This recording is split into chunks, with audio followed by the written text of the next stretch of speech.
Welcome to Storytime. Today we're going to be reading The Wizard of Oz by L. Frank Baum.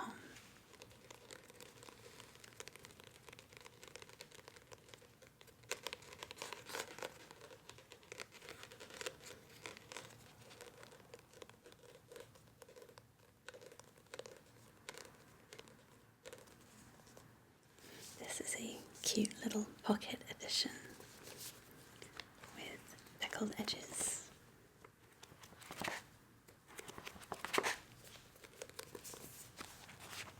And even a few illustrations.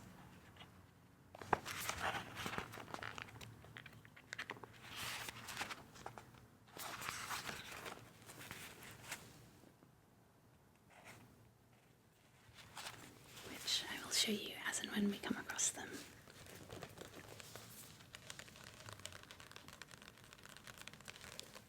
Well, without further ado, let's get started.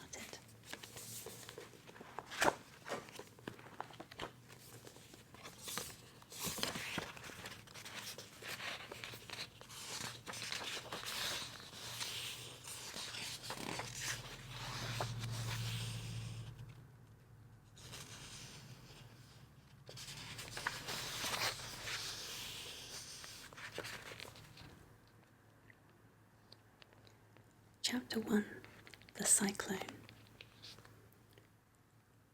Dorothy lived in the midst of the great Kansas prairies with Uncle Henry, who was a farmer, and Aunt Em, who was the farmer's wife.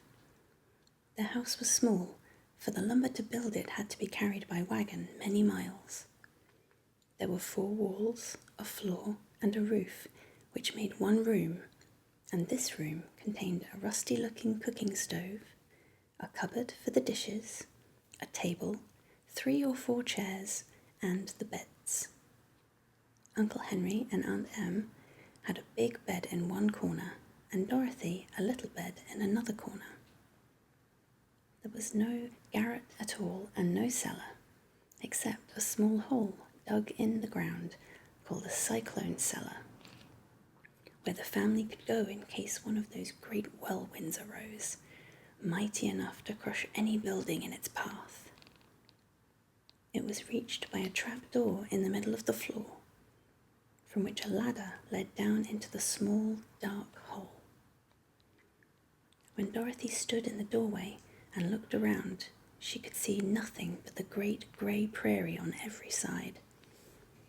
Not a tree nor a house broke the broad sweep of flat country that reached to the edge of the sky in all directions. The sun had baked the ploughed land into a grey mass, with little cracks running through it. Even the grass was not green, for the sun had burned the tops of the long blades until they were the same grey colour to be seen everywhere. Once the house had been painted, but the sun blistered the paint and the rains washed it away, and now the house was as dull and grey as everything else. When Aunt Em came to live there, she was a young, pretty wife. The sun and wind had changed her too. They had taken the sparkle from her eyes and left them a sober grey. They had taken the red from her cheeks and lips, and they were grey also. She was thin and gaunt and never smiled now. When Dorothy, who was an orphan, first came to her, Aunt Em had been so startled by the child's laughter that she would scream and press her hand upon her heart whenever Dorothy's merry voice reached her ears. And she still looked at the little girl with wonder that she could find anything to laugh at. Uncle Henry never laughed. He worked hard from morning till night and did not know what joy was. He was grey also, from his long beard to his rough boots, and he looked stern and solemn and rarely spoke. It was Toto that made Dorothy laugh and saved her from growing as grey as her other surroundings. Toto was not grey. He was a little black dog with long silky hair and small black eyes that twinkled merrily on either side of his funny wee nose. Toto played all day long, and Dorothy played with him and loved him dearly. Today, however, they were not playing. Uncle Henry sat upon the doorstep and looked anxiously at the sky, which was even greyer than usual. Dorothy stood in the door with Toto in her arms and looked at the sky too. Aunt Em was washing the dishes. From the far north they heard a low wail of the wind, and Uncle Henry and Dorothy could see where the long grass bowed in waves before the coming storm. There now came a sharp whistling in the air from the south, and as they turned their eyes that way, they saw ripples in the grass coming from that direction also. Suddenly Uncle Henry stood up. "There's a cyclone coming, Em," he called to his wife. "I'll go look after the stock." Then he ran towards the sheds where the cows and horses were kept. Aunt Em dropped her work and came to the door. One glance told her of the danger close at hand. "Quick, Dorothy," she screamed. "Run for the cellar." Toto jumped out of Dorothy's arms and hid under the bed, and the girl started to get him. Aunt Em, badly frightened, threw open the trapdoor in the floor and climbed down the ladder into the small dark hole. Dorothy caught Toto at last and started to follow her aunt. When she was halfway across the room, there came a great shriek from the wind, and the house shook so hard that she lost her footing and sat down suddenly upon the floor. A strange thing then happened. The house whirled around 2 or 3 times and rose slowly through the air. Dorothy felt as if she were going up in a balloon. The north and south winds met where the house stood and made it to the exact center of the cyclone. In the middle of a cyclone, the air is generally still, but the great pressure of the wind on every side of the house raised it up higher and higher, until it was at the very top of the cyclone, and there it remained as she was carried miles and miles away, as easily as you could carry a feather. It was very dark, and the wind howled horribly around her, but Dorothy found she was riding quite easily. After the first few whirls around, and the one other time when the house tipped badly, she felt as if she were being rocked gently, like a baby in a cradle. Toto did not like it. He ran about the room, now here, now there, barking loudly. But Dorothy sat quite still on the floor and waited to see what would happen. Once Toto got too near the open trapdoor and fell in, and at first the little girl thought she had lost him. But soon she saw one of his ears sticking up through the hole, for the strong pressure of the air was keeping him up so that he could not fall. She crept to the hole, caught Toto by the ear, and dragged him into the room again, afterwards closing the trapdoor so that no more accidents could happen. Hour after hour passed away, and slowly Dorothy got over her fright. But she felt quite lonely, and the wind shrieked so loudly all about her that she nearly became deaf. At first, she had wondered if she would be dashed to pieces when the house fell again. But as the hours passed and nothing terrible happened, she stopped worrying and resolved to wait calmly and see what the future would bring. At last, she crawled over the swaying floor to her bed and lay down upon it, and Toto followed and lay down beside her. In spite of the swaying of the house and the wailing of the wind, Dorothy soon closed her eyes and fell fast asleep.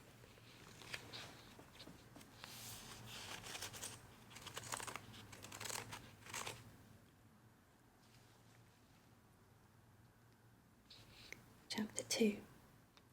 The Council with the Munchkins. She was awakened by a shock so sudden and severe that if Dorothy had not been lying on the soft bed, she might have been hurt. As it was, the jar made her catch her breath and wonder what had happened. And Toto put his cold little nose into her face and whined dismally. Dorothy sat up and noticed that the house was not moving, nor was it dark, for the bright sunshine came in at the window, flooding the little room. She sprang from her bed and, with Toto at her heels, ran and opened the door. The little girl gave a cry of amazement and looked about her, her eyes growing bigger and bigger at the wonderful sights she saw. The cyclone had set the house down, very gently for a cyclone, in the midst of a country of marvellous beauty. There were lovely patches of greensward all about, with stately trees bearing rich and luscious fruit. Banks of gorgeous flowers were on every hand, and birds with rare and brilliant plumage sang and fluttered in the trees and bushes. A little way off was a small brook, rushing and sparkling along between green banks and murmuring in a voice very grateful to a little girl who had lived so long on the dry, grey prairies. While she stood looking eagerly at the strange and beautiful sights, she noticed coming towards her a group of the queerest people she had ever seen. They were not as big as the grown folk she had always been used to, but neither were they very small. In fact, they seemed about as tall as Dorothy, who was a well-grown child for her age, although they were, so far as looks go, many years older. 3 were men and 1 a woman, and were all oddly dressed. They wore round hats that rose to a small point a foot above their heads, with little bells around the brims that twinkled sweetly as they moved. The hats of the men were blue. The little woman's hat was white, and she wore a white gown that hung in pleats from her shoulders. Over it were sprinkled little stars that glistened in the sun like diamonds. The men were dressed in blue of the same shade as their hats, and wore well-polished boots with a deep roll of blue at the tops. The men, Dorothy thought, were about as old as Uncle Henry, for 2 of them had beards, but the little woman was doubtless much older. Her face was covered with wrinkles, her hair was nearly white, and she walked rather stiffly. When these people drew near the house where Dorothy was standing in the doorway, they paused and whispered among themselves, as if afraid to come farther. But the little old woman walked up to Dorothy, made a low bow, and said in a sweet voice, "You are welcome, most noble sorceress, to the land of the Munchkins. We are so grateful to you for having killed the wicked witch of the East, and for setting our people free from bondage." Dorothy listened to this speech with wonder. What could the little woman possibly mean by calling her a sorceress and saying she had killed the wicked witch of the East? Dorothy was an innocent, harmless little girl who had been carried by a cyclone many miles from home, and she had never killed anything in all her life. But the little woman evidently expected her to answer, so Dorothy said with hesitation, "You are very kind, but there must be some mistake. I have not killed anything." "Your house did, anyway," replied the little old woman, with a laugh. "And that is the same thing, see?" she continued, pointing to the corner of the house. "There are her 2 toes, still sticking out from under a block of wood." Dorothy looked and gave a little cry of fright. There indeed, just under the corner of the great beam the house rested on, 2 feet were sticking out, shod in silver shoes with pointed toes. "Oh dear, oh dear," cried Dorothy, clasping her hands together in dismay. "The house must have fallen on her. Whatever shall we do?"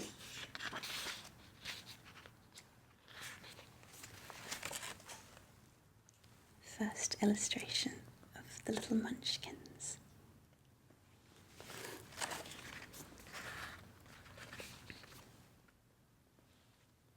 "There is nothing to be done," said the little woman calmly.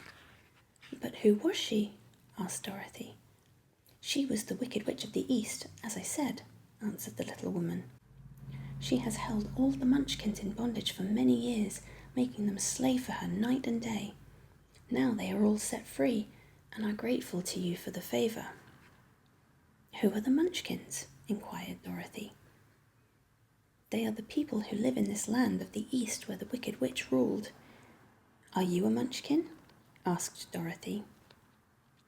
No, but I am their friend, although I lived in the land of the north.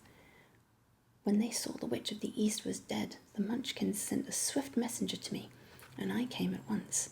I am the witch of the north. Oh, gracious, cried Dorothy. Are you a real witch? Yes, indeed, answered the little woman. But I am a good witch, and the people love me. I am not as powerful as the wicked witch was who ruled here, or I should have set the people free myself. But I thought all witches were wicked, said the girl, who was half frightened at facing a real witch. Oh no, that is a great mistake. There were only 4 witches in all the land of Oz, and 2 of them, those who live in the north and the south, are good witches. I know this is true, for I am one of them myself, and cannot be mistaken. Those who dwelt in the east and the west were indeed wicked witches, but now that you have killed one of them, there is but one wicked witch in all the land of Oz, the one who lives in the west. But, said Dorothy, after a moment's thought, Aunt Em has told me that the witches were all dead years and years ago. Who is Aunt Em? Inquired the little old woman. She is my aunt who lives in Kansas, where I came from. The witch of the north seemed to think for a time, with her head bowed and her eyes upon the ground. Then she looked up and said, I do not know where Kansas is, for I have never heard that country mentioned before. But tell me, is it a civilized country? Oh, yes, replied Dorothy. Then that accounts for it. In the civilized countries, I believe there are no witches left, nor wizards, nor sorceresses, nor magicians. But you see, the land of Oz has never been civilized, for we are cut from all the rest of the world. Therefore, we still have witches and wizards among us. Who are the wizards? Asked Dorothy. Oz himself is the great wizard, answered the witch, sinking her voice to a whisper. He is more powerful than all the rest of us together. He lives in the City of Emeralds. Dorothy was going to ask another question, but just then the Munchkins, who had been standing silently by, gave a loud shout and pointed to the corner of the house where the wicked witch had been lying. What is it? Asked the little old woman, and looked and began to laugh. The feet of the dead witch had disappeared entirely, and nothing was left but the silver shoes. She was so old, explained the witch of the north, that she dried up quickly in the sun. That is the end of her. But the silver shoes are yours, and you shall have them to wear. She reached down and picked up the shoes, and after shaking the dust out of them, handed them to Dorothy. The witch of the east was proud of those silver shoes, said one of the Munchkins, and there is some charm connected with them, but what it is we never knew. Dorothy carried the shoes into the house and placed them on the table. Then she came out again to the Munchkins and said, I am anxious to get back to my aunt and uncle, for I am sure they will worry about me. Can you help me find my way? The Munchkins and the witch first looked at one another, and then at Dorothy, and then shook their heads. At the east, not far from here, there is a great desert, and none could live to cross it. It is the same at the south, said another, for I have been there and seen it. The south is the country of the Quadlings.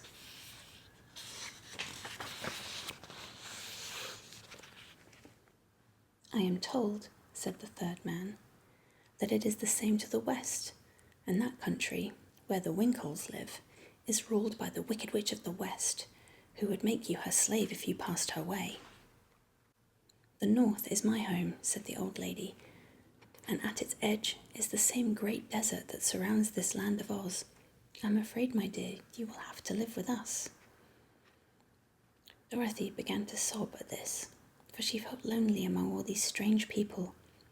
Her tears seemed to grieve the kind-hearted Munchkins, for they immediately took out their handkerchiefs and began to weep also. As for the little old woman, she took off her cap and balanced the point on the end of her nose while she counted 1, 2, 3, in a solemn voice. At once the cap changed to a slate on which was written in big white chalk markers, "Let Dorothy go to the City of Emeralds."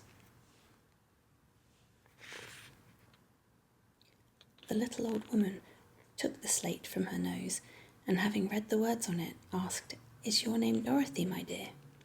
"Yes," answered the child, looking up and drying her tears. "Then you must go to the City of Emeralds. Perhaps Oz will help you." "Where is this city?" asked Dorothy. "It is exactly in the centre of the country, and is ruled by Oz, the great wizard I told you of." "Is he a good man?"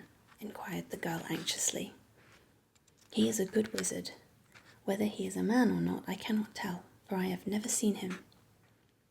"How can I get there?" asked Dorothy. "You must walk.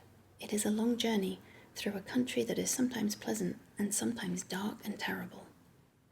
However, I will use all the magic arts I know of to keep you from harm." "Won't you go with me?" pleaded the girl, who had begun to look upon the little woman as her only friend. "No, I cannot do that," she replied, "but I will give you my kiss, and no one will dare injure a person who has been kissed by the Witch of the North." She came close to Dorothy and kissed her gently on the forehead.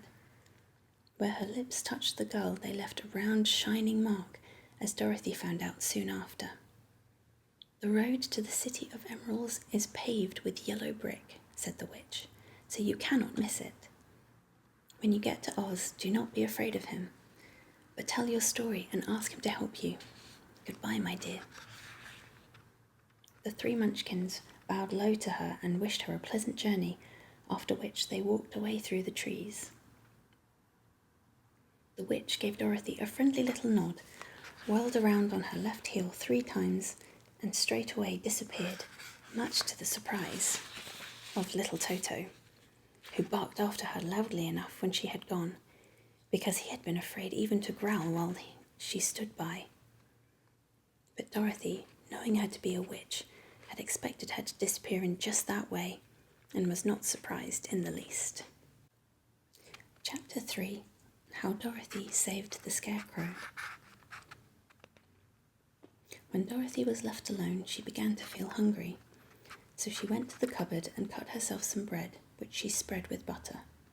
She gave some to Toto, and taking a pail from the shelf, she carried it down to the little brook and filled it with clear, sparkling water.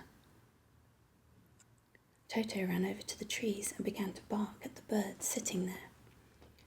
Dorothy went to get him and saw such delicious fruit hanging from the branches that she gathered some of it, finding it just what she wanted to help out her breakfast. Then she went back to the house, and having helped herself and Toto to a good drink of the cool, clear water, she set about making ready for the journey to the City of Emeralds. Dorothy had only one other dress, but that happened to be clean and was hanging on a peg beside her bed.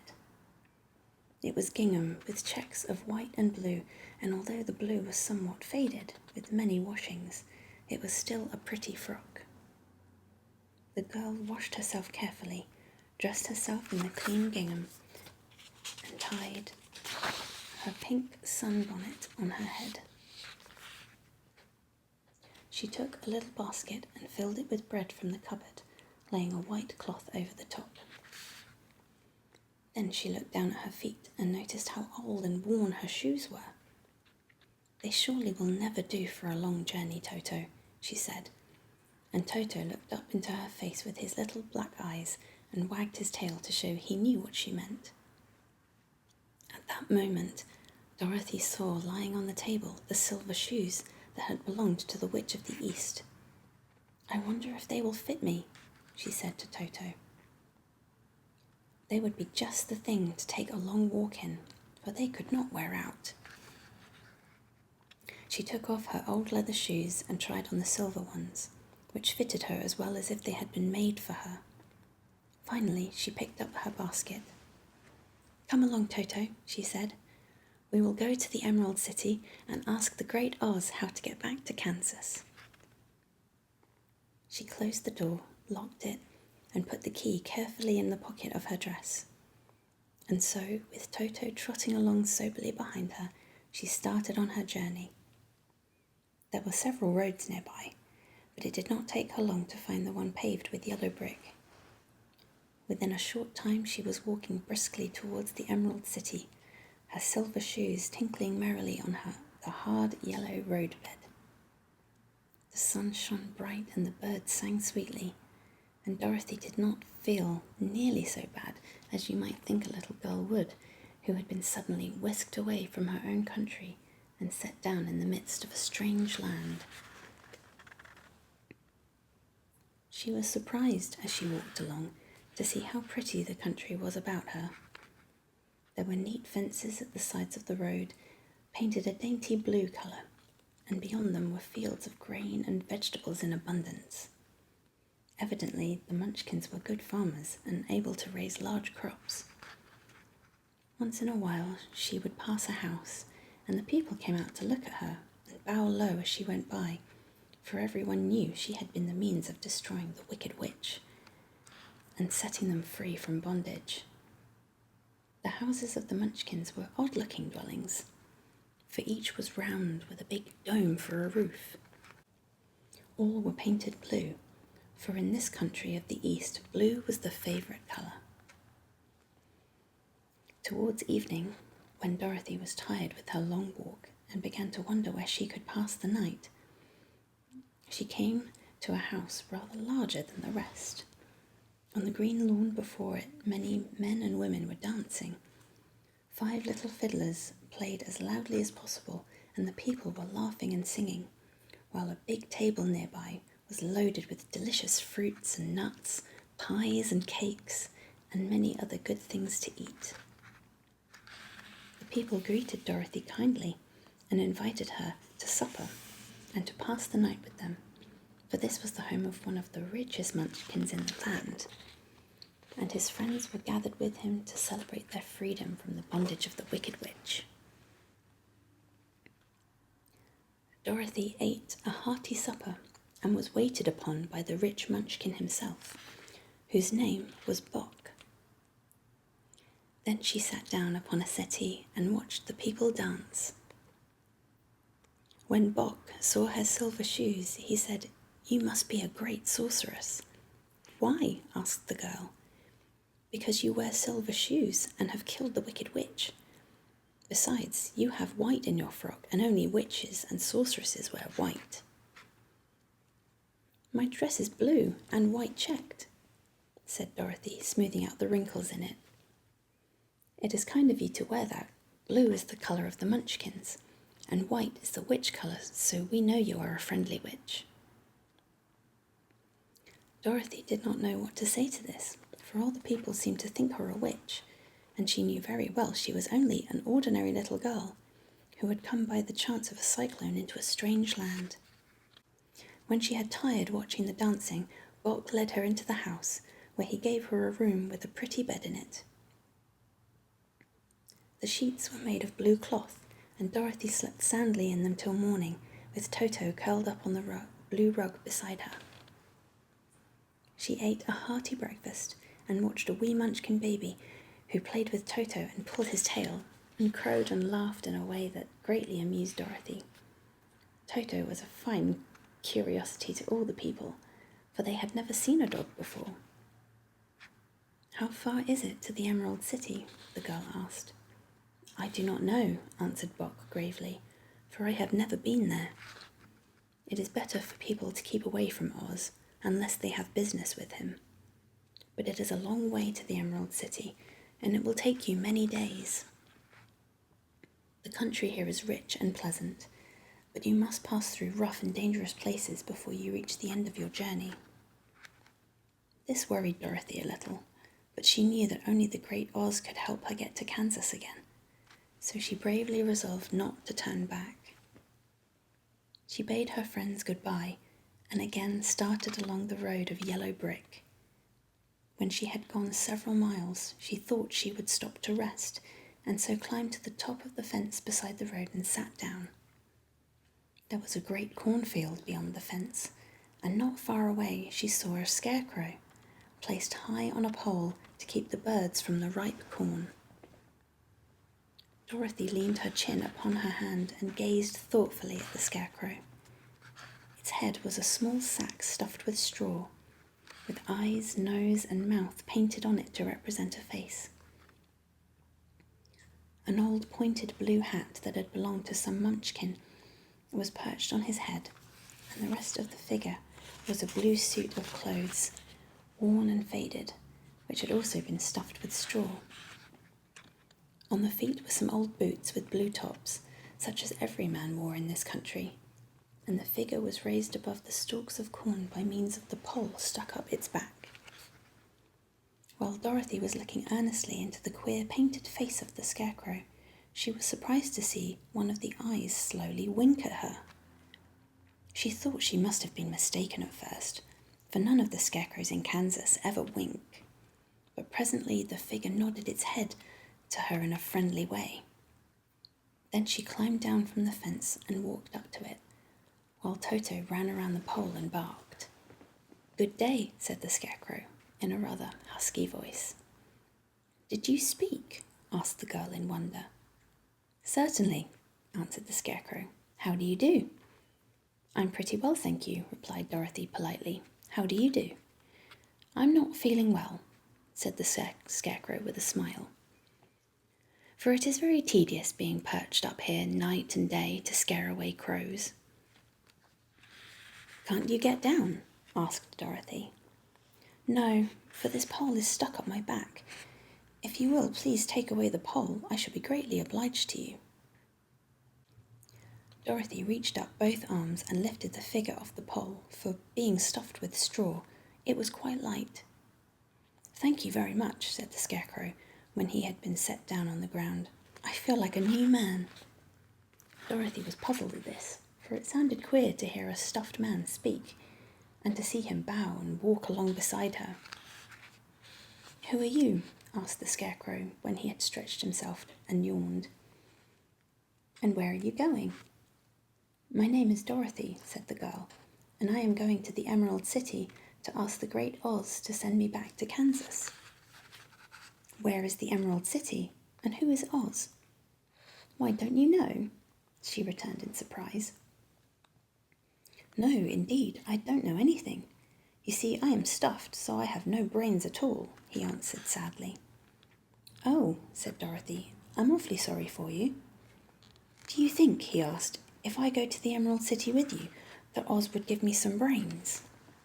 "I cannot tell," she returned, "but you may come with me if you like. If Oz will not give you any brains, you would be no worse off than you are now." "That is true," said the Scarecrow. "You see," he continued confidently, "I don't mind my legs and arms and body being stuffed, because I cannot get hurt. If anyone treads on my toes or sticks a pin in me, it doesn't matter, for I can't feel it. But I do not want people to call me a fool, and if my head stays stuffed with straw instead of with brains, as yours is, how am I ever to know anything?"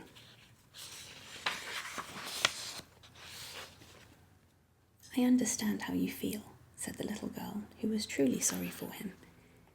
"If you will come with me, I'll ask Oz to do all he can for you." "Thank you," he answered gratefully. They walked back to the road. Dorothy helped him over the fence, and they started along the path of yellow brick for the Emerald City. Toto did not like this addition to the party at first. He smelled around the stuffed man as if he suspected there might be a nest of rats in the straw, and he often growled in an unfriendly way at the Scarecrow. "Don't mind Toto," said Dorothy to her new friend. "He never bites." "Oh, I'm not afraid," replied the Scarecrow. "He can't hurt the straw. Do let me carry that basket for you. I shall not mind it, for I can't get tired. I'll tell you a secret," he continued as he walked along. "There is only one thing in the world I am afraid of." "What is that?" asked Dorothy. "The Munchkin farmer who made you." "No," answered the Scarecrow. "It's a lighted match." And there is our other illustration of Dorothy, Toto, and the Scarecrow.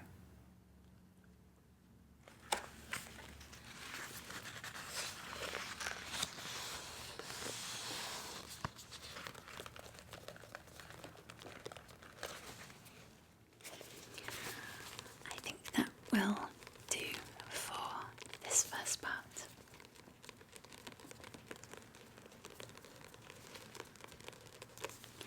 But we will continue to read this book